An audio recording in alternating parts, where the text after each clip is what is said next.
2 time खाने वाला 1 time भी खाऊं तो चलेगा, अगर मैं किसी की सेवा कर दूँ ना तो उससे मेरा पेट भर जाता है। पूरी उम्र भर जब तक मेरी सांसें रहेगी इसी तरह मैं लोगों की सेवा करते रहूँगा।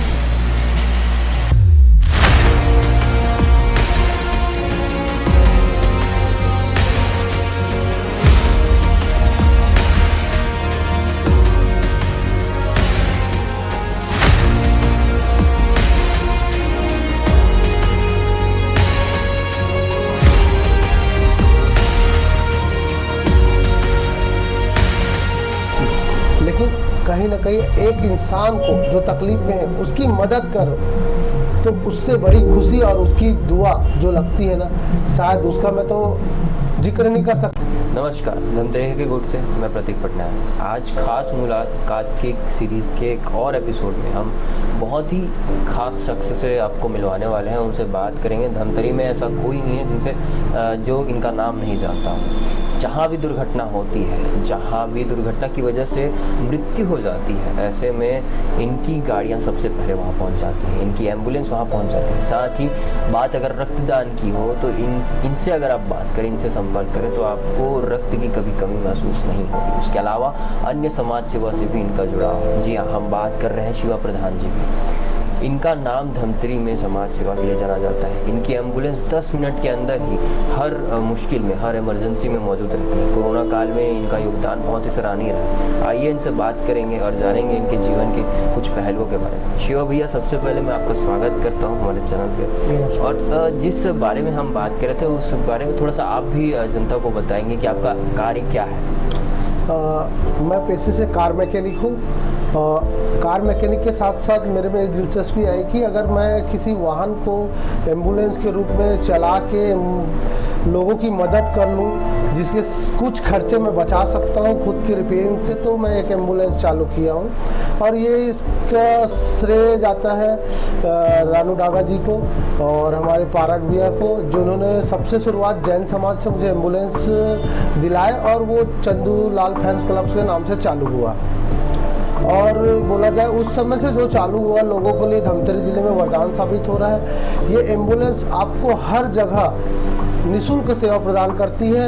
मैं अब तक की बता दूं, कुरूद, चारामा घाटी में जितने दुर्घटनाएं हुए हैं, इसके अलावा आमदी, केरेगांव, ऐसे जगहों में निःशुल्क सेवा प्रदान की है लगातार। ये आपने कहा कि आपने एम्बुलेंस के बारे में सोचा, ये सोच कैसे आई आपके मन में? क्योंकि जाहिर सी बात है किसी कार्य को शुरू करने के पीछे कोई ना कोई सोच होती है। आपने क्यों सोचा कि मुझे ये कार्य करना चाहिए? और वैसे जहाँ लोग एम्बुलेंस आती भी है तो शासन की बात ना करें तो पैसे जो है उनके चार्जेस रहते हैं लाने ले जाने के। आपने निःशुल्क रखी हैं सारी चीज़ें, ये सोच कैसे आई आपकी? मैं बचपन से 7 क्लास से पढ़ाई करते करते अपने एक जॉब का मोटरसाइकिल रिपेयरिंग का काम सीखा। उसके दौरान मैं कहीं भी एक्सीडेंट होता था तो थोड़ा सा मैं देखता था, वहाँ लोग तड़पते थे, घंटों गाड़ियों का इंतज़ार करते थे। प्राइवेट वाहन कोई उठा के उसको ले जाता नहीं था। गाड़ी आने में काफ़ी दिक्कत और काफ़ी मुश्किलें, तब तक आदमी की हो सकता है मृत्यु भी हो जाए। इन सभी घटनाओं को देखते हुए मेरे अंदर में खुद में एक जागरूक हुआ कि मैं अगर ऐसा काम कर सकूं कि मिनटों में उनको गाड़ी उपलब्ध करा के उनकी जान बचाई जा सके, तो इसके लिए मैं एक प्रयास किया। आज वो प्रयास धमतरी जिले के लिए वरदान और सफल साबित हो रहा है। बात करेंगे, अगले सवाल की तरफ चलेंगे। आप कोई भी कार्य करते हैं तो उसमें परिवार बहुत मायने रखता है और आपका कार्य ऐसा है क्योंकि हमने खुद देखा है, आप कभी भी किसी भी जगह पर तुरंत 10 मिनट में पहुंच जाते हैं, चाहे वो सुबह की बात हो, रात की बात हो।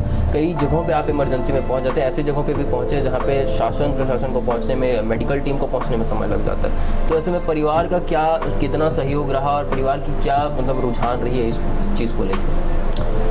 शुरू से मेरे माता पिताजी बहुत सपोर्ट किए। इसके बाद मेरी वाइफ, जब से शादी, मेरी वाइफ 24 घंटे खुद भी जगती है। रात में मैं कहीं जाता हूँ तो मेरे आने की इंतज़ार करती है। और मेरे बच्चे लोग भी आज लगातार दुर्घटनाएं, हादसाओं को देखते हुए हमेशा मेरे को प्रमोट करती, पापा आप जाओ, हम लोग जो भी अपना घर का काम है, होमवर्क जो भी हम लोग कर लेंगे, आप जाओ पापा, तुरंत उनको घायल को अस्पताल ले जाओ, हम लोग अपना सारा चीज़ कर लेंगे। और मेरी वाइफ मेरे को बहुत ज़्यादा सपोर्ट करती है।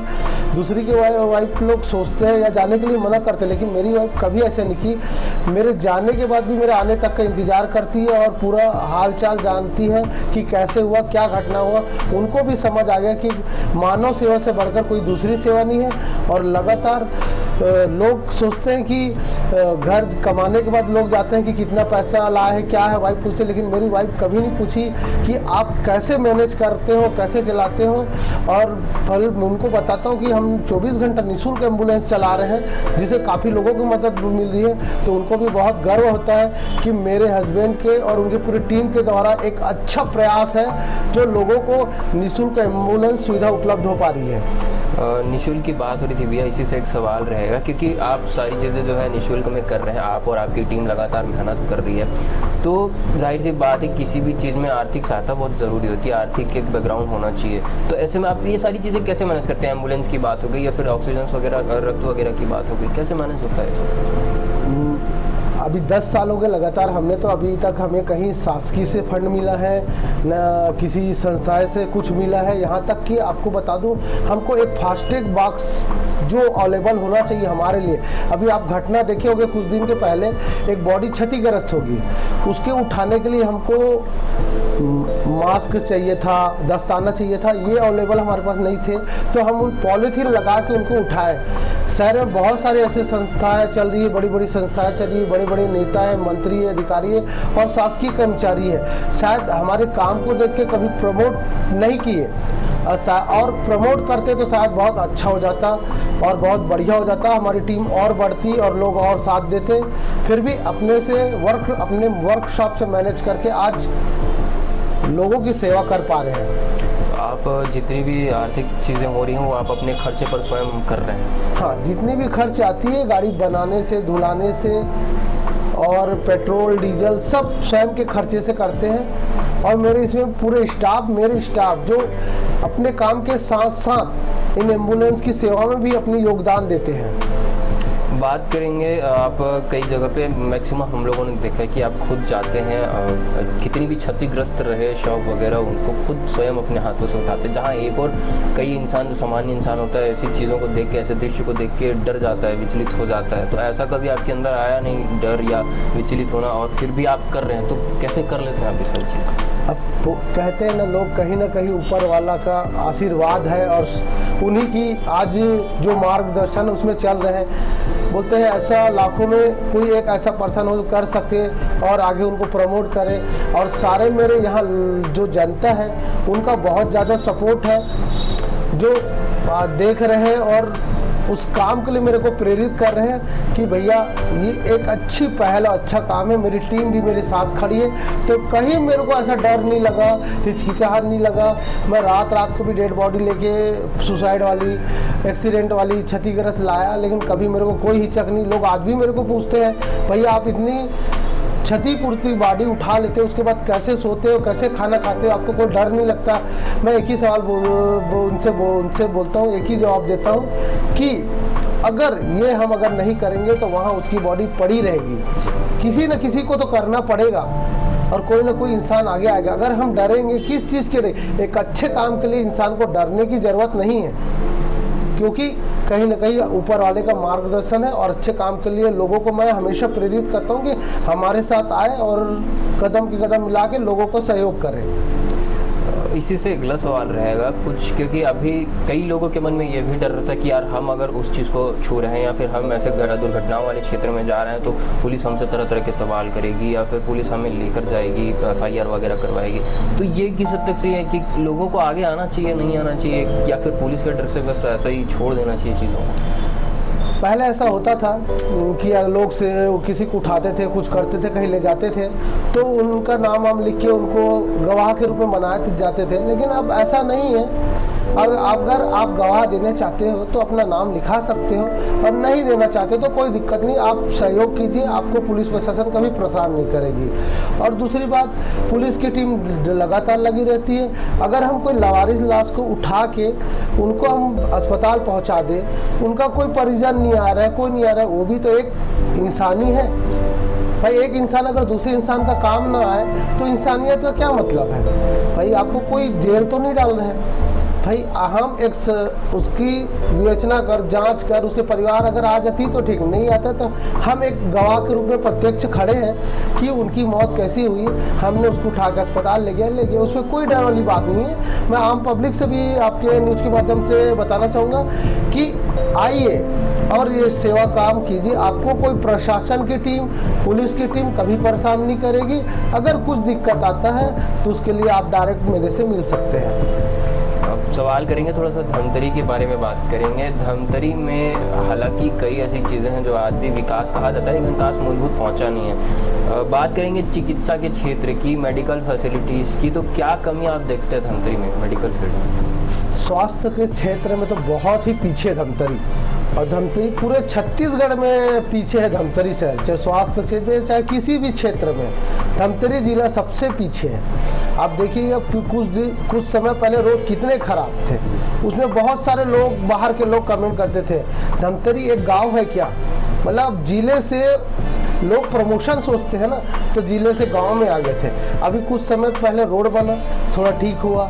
स्वास्थ्य क्षेत्र में कहीं ज़्यादा हमने बहुत मेहनत किए हैं, लगातार सीएम तक बात रखी है कि स्वास्थ्य सुविधा हमारी अच्छी नहीं है, वहाँ इलाज नहीं हो पाता, व्हील चेयर के लिए, स्टाफ के लिए, डॉक्टरों के लिए बहुत सारी कमियां हैं, मशीनों के लिए लगातार आवेदन देके हमने रूबरू कराया। अब धमतरी जिले में 200 फ्रीजर भी नहीं थी, बॉडी फ्रीजर, आप लोग को पता होगा। इसके लिए मैंने लगातार कलेक्टर, कवासी लखमा जी को, मंत्री जी को और हमारे मंत्री जी, प्रभारी मंत्री जी को लगातार लेटर देके उसको अवेलेबल कराया। ब्लड बैंक में भी समस्या थी, एसी नीचे आ रहा है, तो सारी चीज़ों को हमने अवगत करा के अवेलेबल कराए हैं। और आज भी बहुत सारी कमियां हैं जो जिला अस्पताल में शासन उसको पूरी नहीं कर पा रही है। डॉक्टरों की, स्टाफ की, वार्ड बॉय की, ये सारी कमियां आज भी जिला अस्पताल में। पता नहीं छत्तीसगढ़ में धमतरी जिला क्यों पीछे है? क्या यहाँ के नेता नहीं चाहते कि अच्छा विकास हो, लोग, गरीबों लोगों का इलाज हो पाए अच्छे से, जो आज दर दर भटक रहे हैं? आज शासन की जो योजना है, रमन सिंह के समय जो स्मार्ट कार्ड में इलाज होता था, डिलीवरी भी उसी से हो जाता था, नॉर्मल डिलीवरी, सीजर, लेकिन आज सारे जगहों में इसका पैसा लिया जाता है। सोच सकते हो आज आदमी के लिए हर इलाज के लिए पैसा चाहिए, चाहे वो बच्चादानी का हो, चाहे डिलीवरी का हो, चाहे कि हाथ टूट जाए, चाहे पैर टूट जाए। आम जनता आज बहुत ही नाराज है स्वास्थ्य के क्षेत्र में, जो सरकार पूरा नहीं कर पा रही है। रक्त की बात कर रहे थे आप क्योंकि रक्त भी लोगों को अवेलेबल करा रहे हैं अपने सोर्सेज से, अपने कॉन्टैक्ट से। धमतरी के जिला अस्पताल के ब्लड बैंक की बात करें तो मैक्सिमम जब भी हम जाते हैं वहाँ पे देखा जाता है कि या तो हमें बाहर कहीं ब्लड बैंक में इतनी फैसिलिटीज़ है, प्राइवेट ब्लड बैंक में अच्छी खासी फैसिलिटीज़ मिल जाती है, लेकिन जिला अस्पताल के रक्त कोष की बात करें कमी हमेशा महसूस होती है। वहाँ पर लोग आगे नहीं आते हैं। दूसरी चीज़ ये है, ये इसमें बदलाव कैसे आ सकता है? क्योंकि रक्त ऐसा चीज़ है जो इमरजेंसी केसेस में बहुत ज़रूरी होता है। सबसे पहले जिला अस्पताल में जहां स्टाफ है ब्लड बैंक में, उनका व्यवहार बहुत अच्छा होना चाहिए। कैसे काउंसलिंग करना है परिवार को, कैसे समझाना है, वहाँ एक काउंसलिंग सेंटर खोलने की बहुत ज़रूरत है। और वहाँ पूरे उस काउंसलिंग सेंटर के दौरान उसके परिवार में कितने लोग हैं, जो मरीज भर्ती हो उनके परिवार में कितने लोग हैं, ये जानना बहुत ज़रूरी है। उनके परिवार कितने लोग ब्लड दे सकते हैं, कौन डोनेट कर सकता है। और उसके अलावा आम जो पब्लिक ब्लड डोनेट करती है उसका स्टोरेज वहाँ बहुत ही कम है, छोटे पैमाने में है ब्लड बैंक।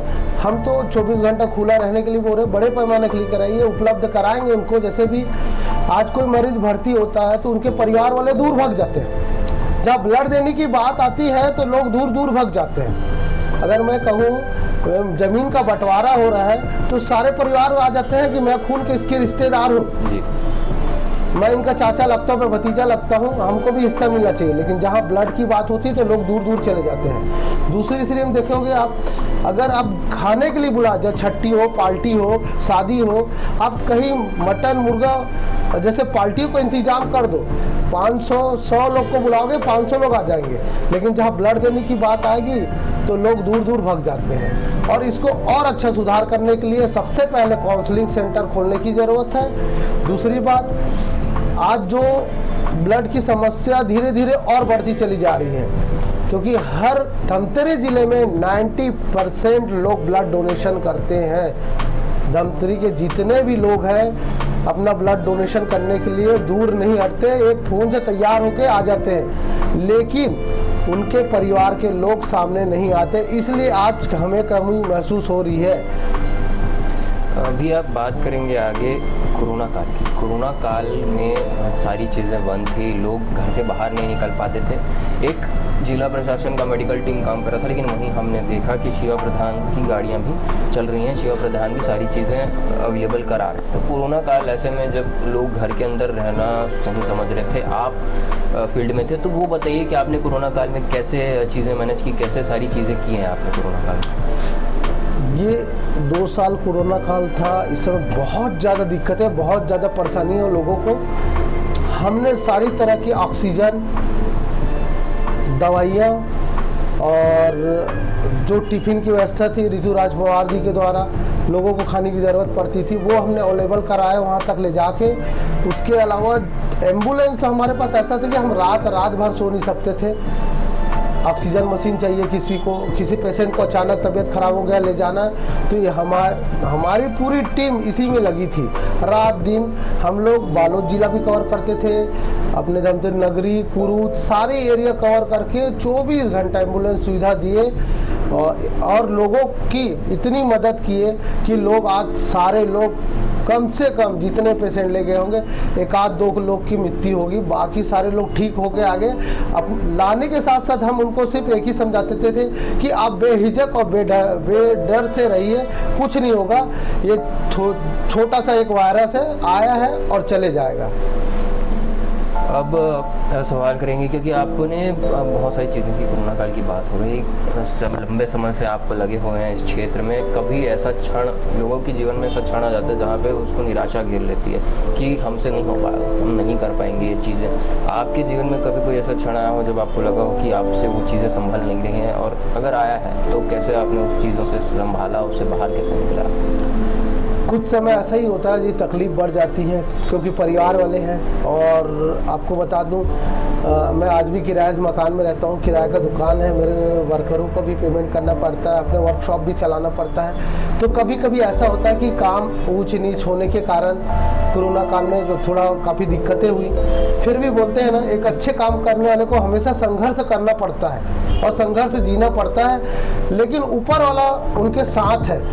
तो कदम से कदम बढ़ाए, हम निराश होते हुए भी काम किए कि कहीं ना कहीं एक आशा की किरण आएगी और हम फिर वहाँ से उभर जाएंगे। निराश तो खैर होता नहीं मैं, क्योंकि सेवा करने से जो खुशी मिलती है मेरे को, मेरे अंदर की, मैं 2 टाइम खाने वाला 1 टाइम भी खाऊं तो चलेगा, अगर मैं किसी की सेवा कर दूँ ना तो उससे मेरा पेट भर जाता है। और कहीं ना कहीं पैसे के लिए आज तक तो मैं काम नहीं किया, पैसे महत्व नहीं दिया, सिर्फ सेवा किया हूँ। और पूरी उम्र भर जब तक मेरी सांसें रहेगी इसी तरह मैं लोगों की सेवा करते रहूँगा, अपने हौसले तोड़ूंगा नहीं। ये है कि कुछ समय ऐसा लगता है कि कभी हमारी गाड़ी खराब हो गई, कुछ एक्सीडेंट हो, कुछ हो गया, तो हमारे पास गाड़ियाँ नहीं रहती ना, उस समय हमें लोगों को गाड़ी नहीं दे पाते या अवेलेबल नहीं कर पाते, उस समय हम बहुत दुखी हो जाते हैं। मैं बताऊंगा प्रतीक भैया आपको, मैं रात भर सो नहीं सका, बीच में मेरी गाड़ी एक्सीडेंट हो गई तो रात भर सो नहीं सका, क्योंकि मेरे पास एक गाड़ी है। मैं लोगों की, अगर मेरे पास फ़ोन आएगा तो मैं क्या जवाब दूँ, क्योंकि आज समय 108 से पहले जो सर्विस देने वाली हमारी गाड़ियाँ हैं जो हमारे ग्रुप के मेंबर हैं, तो हम कैसे मैनेज करेंगे। इसलिए मैंने लगातार शासन से मांग की, नेता मंत्रियों से मांग कर रहा हूँ कि हमको एक ऐसी गाड़ी दीजिए जो हम लोगों की तुरंत सेवा कर सकते हैं। 108 की प्रोसीजर बहुत लंबी है, रायपुर लगता भी ढंग से नहीं लगता, और वो भी उन लोग बंधे हुए, तो क्या करेंगे, उनके कर्मचारी कुछ नहीं कर सकते। लेकिन हमारे पास ऐसा कुछ नहीं है कि हमको फ़ोन आया और ना जाए। हमारे पास सिर्फ एक फ़ोन आता है और हम तुरंत वहाँ स्पॉट में पहुँच जाते हैं और लोगों की मदद करते हैं।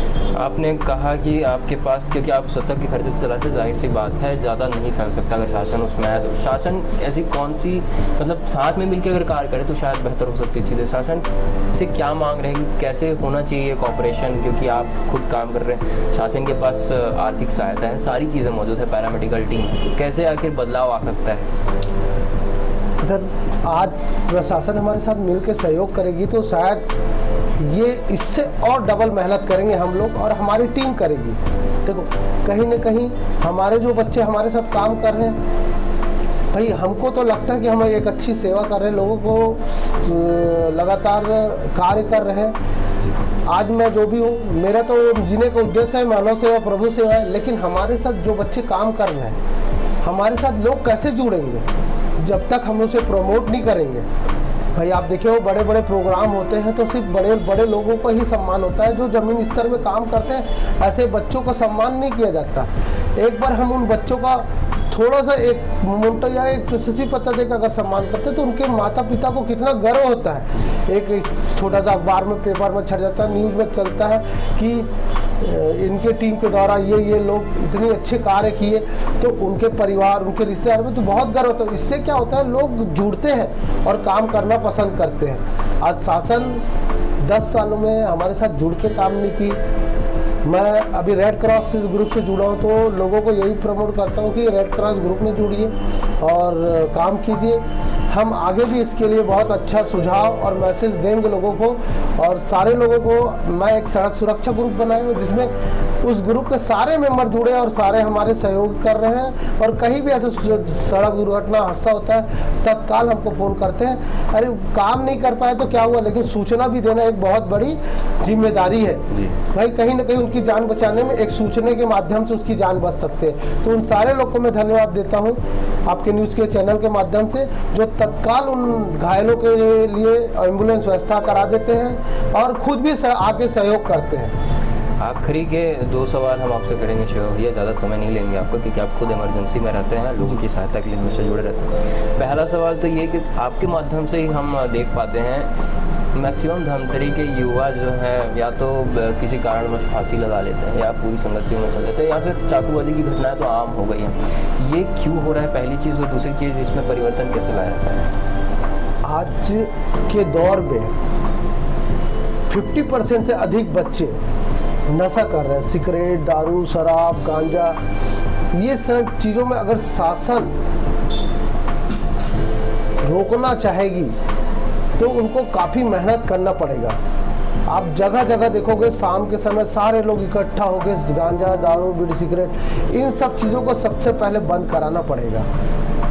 कैसे आ रहा है, इतनी पुलिसिंग होने के बाद, इतनी शासन की कड़ाई होने के बाद कैसे आ रहे हैं? सबसे पहला सवाल ये है, कैसे उनके तक आ रहे हैं? उन दुकानदारों के ऊपर डायरेक्ट सील करना चाहिए उनको कि भाई उन दूसरे का बच्चा आज नशे के कारण ख़त्म हो रहा है, उनकी बच्चे को पहले उसको टेस्ट करा जाए तो खुद से पता चल जाएगा कि हम जहर अपने बच्चे के लिए नहीं, और बच्चे हैं वो भी हमारा अपना बच्चा है जिसको हम ये बेच के उनको मार रहे हैं। जब बोलते हैं ना, खुद को लगती तो दर्द का एहसास होता है। तो मैं शासन से यही बोलूँगा कि जो भी ऐसा परिवार पकड़ाता है, जो ऐसा बेचता है, तो उनके घर के बच्चे को पहले खिलाया जाए, उनको बताया जाए कि कैसा होता है। देखो, आपके बच्चे को अपन खिला रहे हैं तो क्या हो रहा है, आप दूसरे बच्चे को दूसरा का बच्चा ना समझो, अपना ही बच्चा समझो।